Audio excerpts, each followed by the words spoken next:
नमस्कार बच्चों, प्रणाम बच्चों एवं सम्मानित माता पिताओं। नमस्कार, प्रणाम माता पिता।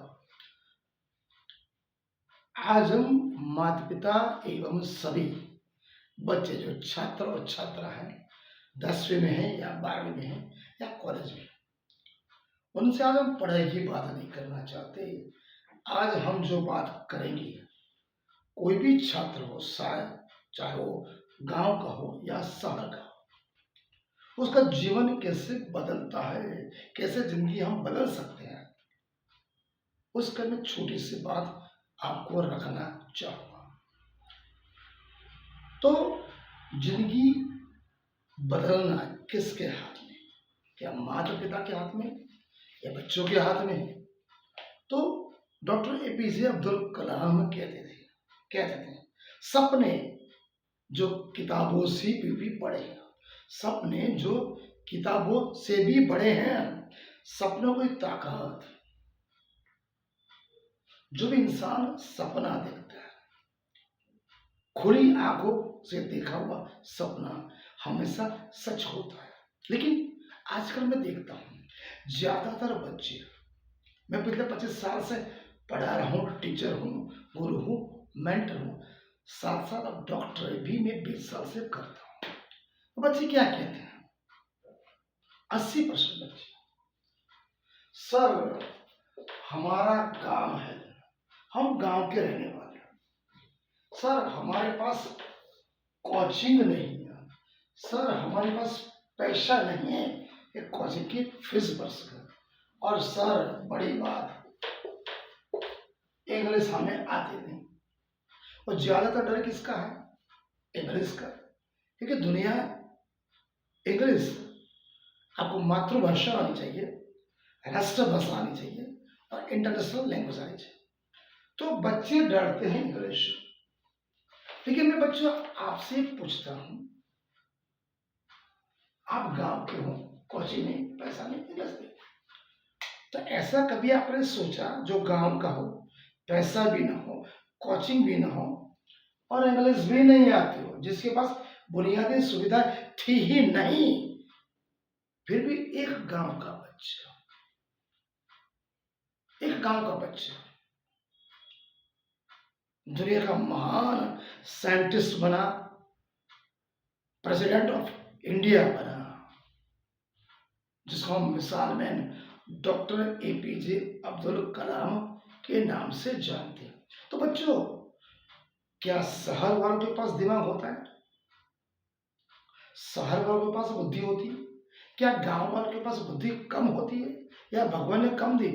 भगवान ने, परमात्मा ने गांव का हो या शहर का हो, अमीर हो या गरीब हो, सभी को एक ही प्रकार की बुद्धि क्षमता दी है।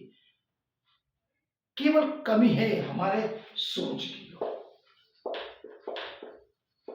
अगर सोच बड़ी हो तो हम कुछ भी हासिल कर सकते हैं। तो आज हम एक ऐसे बच्चे के बारे में बात करेंगे जो गरीब था फिर भी महान बना। बात करेंगे डॉक्टर एपीजे अब्दुल कलाम साहब। तमिलनाडु का छोटा सा गांव रामेश्वरम, ऐसा कितने साल पहले? 90 साल पहले। गरीब परिवार, माता गृहिणी, पिताजी मच्छी मारी का धंधा करते, घर में बिजली तक थी नहीं, लालटेन भी नहीं, फटे कपड़े एवं जूते तक नहीं, फिर भी बचपन में अखबार बेचा। उस समय ट्रेन आती थी, पेपर फेंकते, अखबार बेचे, फिर स्कूल गए, स्कूल में टॉप किया, नाइट में, स्ट्रीट लाइट में पढ़ा। आपके पास तो घर में बिजली है, चाहे गांव हो शहर हो, उनके पास तो बिजली भी नहीं थी, वो स्ट्रीट लाइट में पढ़े। और क्या बने? वही बच्चा मिसाइल मैन बना, वही बच्चा साइंटिस्ट बना, प्रेसिडेंट ऑफ इंडिया बने, महान, जिसकी वैल्यू गणना विश्व के महान साइंटिस्ट, मिसाइल मैन और प्रेसिडेंट में की जाती है, केवल सोच की बदौलत। डॉक्टर एपीजे अब्दुल कलाम क्या कहते हैं? सपने बड़े देखो, सपने किताबों से बड़े होने चाहिए। एपीजे कलाम सर जी कहते हैं, small aim is like crime.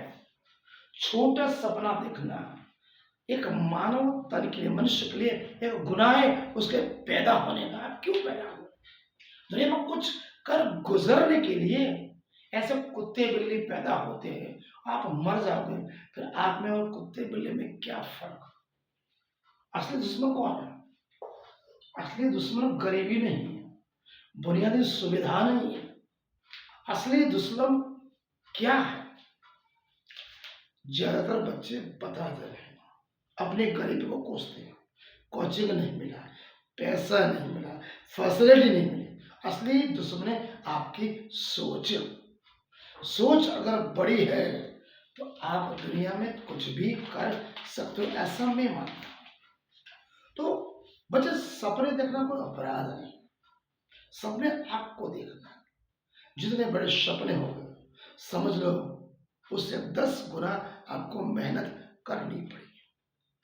तो कलाम साहब कहते हैं कि आधी बीमारी किसी भी मनुष्य की, अगर सपना बड़ा है, सोच बड़ी है, तो समझ लो आधी बीमारी तो ऐसे ही निकल गई।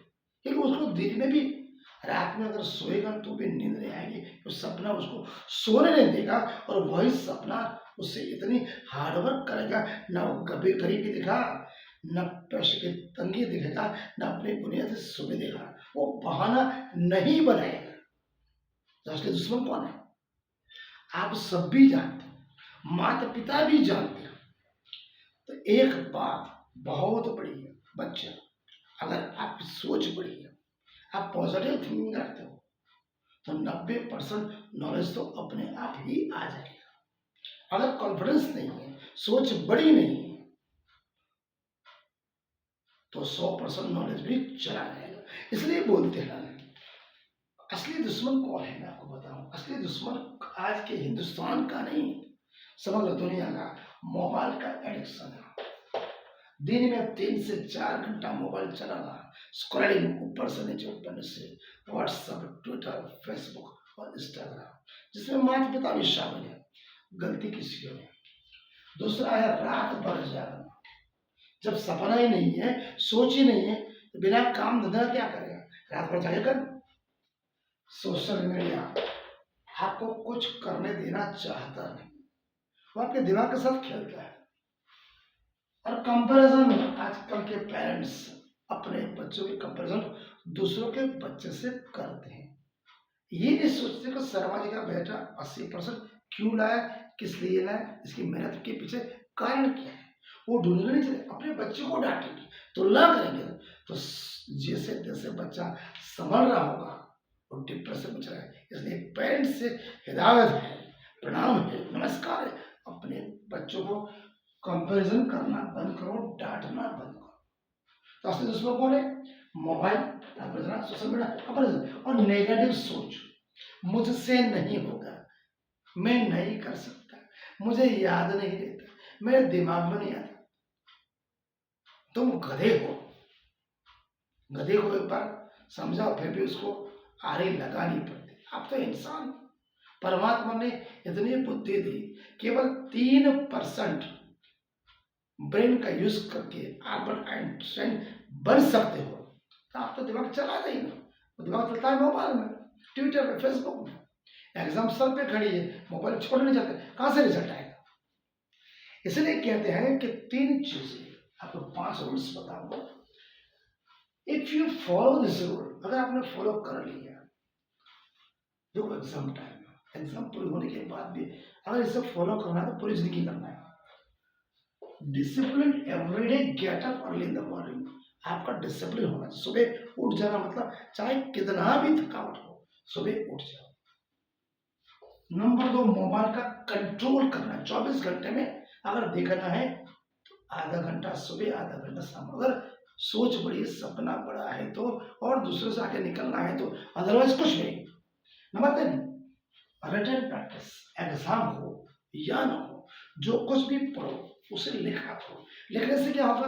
वो दिमाग में ऐसा उतरेगा, कभी आप उसको भूलोगे नहीं। अब बात करते हैं हम healthy body make healthy mind. एक बीमार शरीर बीमार ब्रेन को पैदा करता है। कोई एक्टिव नहीं कर देता, अलर्ट नहीं करने देता। इसलिए मैं कहता हूँ गेट अप अर्ली मॉर्निंग, सुबह 5 बजे उठ जाओ, नहा धो लो, सिंपल ब्रेकफास्ट कर लिया, उसके बाद योग प्राणायाम की हैबिट रखो। नंबर 4, पानी ज्यादा पियो। एक बीमार शरीर एक बीमार ब्रेन को पैदा कर, इसलिए कहते हैं कि बॉडी को चुस्त और तंदुरुस्त बनाना। एक्सरसाइज बड़ी है, फिटनेस अच्छी है, तो ब्रेन भी फिट रहेगा और फाइन रहेगा। अब पेरेंट्स से, सभी माता पिता से मेरा रिक्वेस्ट है, प्रणाम भी है, अपने आप पे कंट्रोल करो। अपने मोबाइल पे, घर में मोबाइल टोटली बंद, टीवी बंद। जब एग्जाम निकल जाए यूज को, ठीक है। बच्चों को सामने कभी आप मोबाइल का इतना यूज ना करो, ताकि बाप जी बोले पिताजी आप तो बंद नहीं करते, मुझे बोल रहे हो आपका मोबाइल चल रहा है, मम्मी का चल रहा है, बच्चों को जाने अनजाने इनसे अच्छा होगी मैं भी कुछ मोबाइल देखो। तो कुछ गलतियां अपनी भी है।